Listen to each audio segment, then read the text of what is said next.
السلام علیکم ورحمۃ اللہ وبرکاتہ۔ حضرت صالح علیہ السلام کا ذکر قرآن مجید اور بائبل کے عہد نامہ قدیم میں آیا ہے۔ یہ قوم سمود کی طرف مبعوث کیے گئے۔ آپ حضرت نوح علیہ السلام کے بیٹے سام کی نسل میں سے ہیں۔ آپ کا سلسلہ نسب کچھ یوں ہے: صالح بن عبیر بن سیاف بن ماشیح بن عبید بن خاضر بن سمود بن ارم بن سام بن نوح۔ آپ علیہ السلام کے شجرہ نسب سے معلوم ہوتا ہے کہ آپ علیہ السلام حضرت نوح علیہ السلام کی اولاد میں سے تھے۔ آج سے کم 4000 سال پہلے حجاز مقدس اور تبوک کے درمیان حجر نامی جگہ میں ایک قوم سمود آباد تھی۔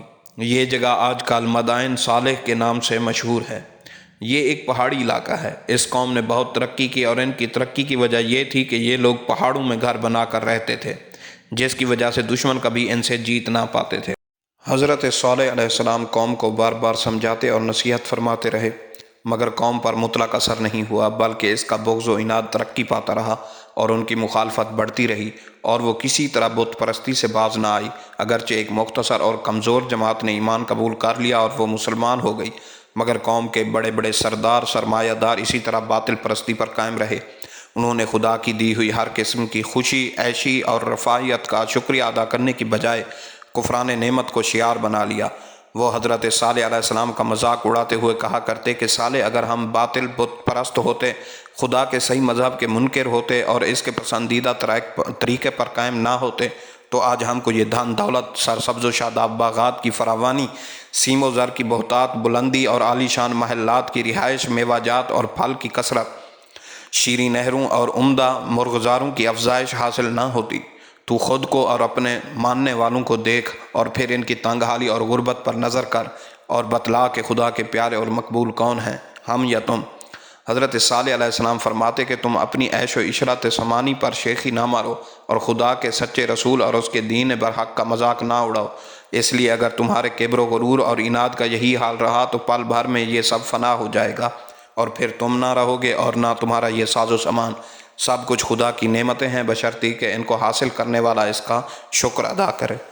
بہرحال حضرت صالح علیہ السلام کی مغرور اور سرکش قوم نے ان کی پیغمبرانہ دعوت اور نصیحت کو یوں تسلیم کرنے سے انکار کر دیا اور خدا کے نشان کا مطالبہ کیا۔ تب حضرت صالح علیہ السلام نے بارگاہ الہی میں دعا کی اور قبولیت کے بعد اپنی قوم سے فرمایا کہ تمہارا مطلوبہ نشان اونٹنی کی شکل میں یہ موجود ہے، دیکھو اگر تم نے اس کو ایذا پہنچائی تو پھر یہی تمہاری ہلاکت کا نشان ثابت ہوگی۔ اور خدا تعالیٰ نے تمہارے اور اس کے درمیان پانی کے لیے باری مقرر فرما دی، ایک دن تمہارا ہے اور ایک دن اس کا، لہٰذا اس میں فرق نہ آئے۔ قرآن عزیز نے اس کو ناقۃ اللہ کہا ہے، یعنی کہ اللہ کی اونٹنی، تاکہ پیش نظر یہ رہے کہ یوں تو تمام مخلوق خدا ہی کی ملکیت ہے، مگر سمود نے چونکہ اس کو خدا کی ایک نشانی کی شکل میں طلب کیا تھا، اس لیے اس کی موجودہ خصوصیت اور اعزاز نے اس کو ناقۃ اللہ کا لقب دلایا، اور نیز اس کو یہ کہہ کر بتایا کہ یہ اپنے اندر خاص اہمیت رکھتی ہے۔ لیکن بدقسمت قوم سمود زیادہ دیر تک اس کو برداشت نہ کر سکی اور ایک روز سازش کر کے قدار بن صالف کو اس پر آمادہ کیا کہ وہ اس کو قتل میں پہل کرے اور باقی اعانت کریں۔ اس طرح ناقہ کو ہلاک کر ڈالا۔ حضرت صالح علیہ السلام کو جب یہ معلوم ہوا تو آپ دیدہ ہو کر فرمانے لگے، بدبخت قوم، آخر تجھ سے صبر نہ ہو سکا، اب خدا کے عذاب کا انتظار کر، 3 روز کے بعد وہ نہ ٹلنے والا عذاب آئے گا اور تم سب کو ہمیشہ کے لیے تہس نہس کر جائے گا۔ سید آلوسی بغدادی تفسیر روح المعانی میں تحریر فرماتے ہیں کہ سمود پر عذاب آنے کی علامات اگلی صبح سے شروع ہو گئیں، یعنی پہلے روز ان کے چہرے اس طرح زرد پڑ گئے جیسے کہ خوف کی ابتدائی حالت میں ہو جایا کرتے ہیں۔ دوسرے روز سب کے چہرے سرخ ہو گئے، گویا خوف و دہشت کا یہ دوسرا درجہ تھا، اور تیسرے روز سب کے چہرے سیاہ تھے اور تاریکی چھائی ہوئی تھی۔ یہ خوف و دہشت کا وہ تیسرا مقام ہے جس کے بعد موت کا درجہ باقی رہ جاتا ہے۔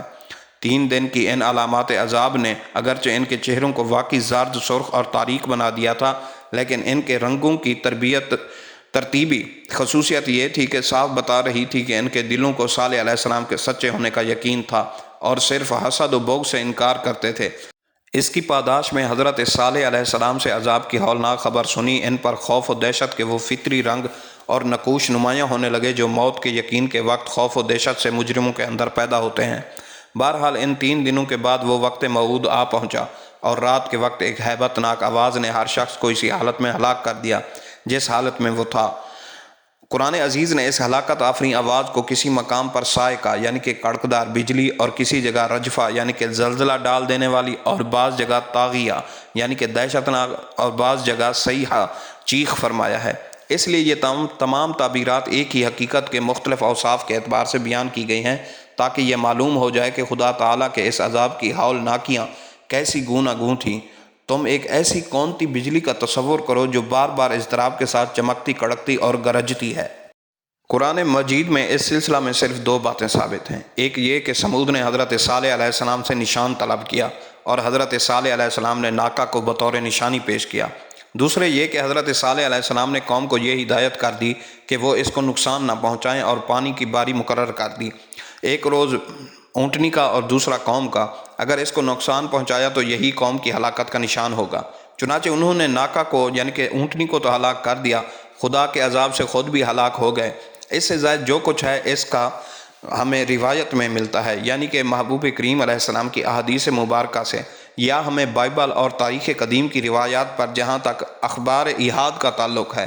خبر واحد کے ساتھ محدثین کے نزدیک ان میں سے بعض صحیح روایات ہیں اور بعض ضعیف۔ اس لیے حافظ عماد الدین ابن کثیر نے سورہ اعراف کی تفسیر میں ناقۃ اللہ کے وجود میں آنے کی روایات کو سند روایات کے اصول پر نقل نہیں فرمایا، بلکہ ایک تاریخی واقعہ کی طرح تعریر فرمایا ہے۔ حضرت صالح علیہ السلام نے فرمایا کہ ایسا نہ ہو کہ نشان آنے کے بعد بھی انکار پر تم لوگ مصر رہو اور سرکشی پر قائم رہو۔ قوم کے ان سرداروں نے بتایا کہ ہم وعدہ کرتے ہیں کہ ہم فوراً ایمان لے آئیں گے۔ تب حضرت صالح علیہ السلام نے انہی سے دریافت کیا کہ وہ کس قسم کا نشان چاہتے ہیں۔ انہوں نے مطالبہ کیا کہ سامنے والے پہاڑ یا بستی کے اس پتھر سے جو کنارے پر نصب ہے ایک ایسی اونٹنی ظاہر ہو جو گابھن ہو، فوراً بچہ دے۔ اسی وقت پتھر یا پہاڑ میں سے اونٹنی ظاہر ہوئی، اس نے بچہ دیا۔ یہ دیکھ کر ان سرداروں میں سے جندو بن عامر تو اسی وقت مشرف با اسلام ہو گیا۔ دوسرے سرداروں نے بھی جب اس کی پیروی میں اسلام لانے کا ارادہ کیا تو ذؤب بن عمرو اور ان کے کاہن رباب بن صفر نے ان کو اس سے باز رکھا، اور اسی طرح باقی دوسروں کو بھی اسلام لانے سے روکا۔ اب یہ لوگ اونٹنی والا معجزہ دیکھ چکے تھے۔ حضرت صالح علیہ السلام نے فرمایا کہ ایک دن اس اونٹنی کی باری ہوگی، یہ پانی پیے گی اور چراگاہوں میں چرے گی۔ دوسرا دن تمہارا ہوگا، تم پانی پیو گے اور تمہارے دوسرے مویشی پانی پئیں گے۔ تو ان کو یہ بات کھٹکنے لگی، انہوں نے اس کو مارنے کا سوچا۔ ایک مالدار عورت انیزہ نے اپنی لڑکی کو قدار کے سامنے پیش کیا اور کہا کہ اگر تو اس اونٹنی کو ہلاک کر دے تو یہ تمہارے ملک ہے، تم اس کو اپنی بیوی بنا کر عیش کرو۔ آخر قدار بن صالف اور مسدہ کو اس کے لیے آمادہ کر لیا گیا، اور طے پایا کہ وہ راہ میں چھپ کر بیٹھ جائیں گے، اور جب اونٹنی چراگاہ میں چرنے آئے گی تو اس پر حملہ کریں گے، اور چند دوسرے آدمیوں نے بھی مدد کا وعدہ کیا۔ غرض ایسا ہی کیا گیا، اور اونٹنی کو اس طرح سازش کر کے قتل کر ڈالا، اور بچہ یہ دیکھ کر بھاگ کر پہاڑ پر چڑھ گیا اور چیختا ہوا بولتا ہوا پہاڑ میں غائب ہو گیا۔ اور پھر آپس میں حلف کیا کہ رات ہونے پر ہم سب صالح علیہ السلام اور ان کے اہل و عیال کو بھی قتل کر دیں گے، اور پھر اس کے اولیاء یعنی کہ ان کے ساتھیوں کو قسمیں کھا کر یقین دلائیں گے کہ یہ ہمارا کام نہیں۔ صالح علیہ السلام کو جب یہ خبر ہوئی تو حسرت اور افسوس کے ساتھ قوم سے مخاطب ہو کر فرمایا، آخر وہی ہوا جس کا مجھے خوف تھا، اب خدا کے عذاب کا انتظار کرو جو 3 دن بعد تم سب کو ہلاک کر ڈالے گا۔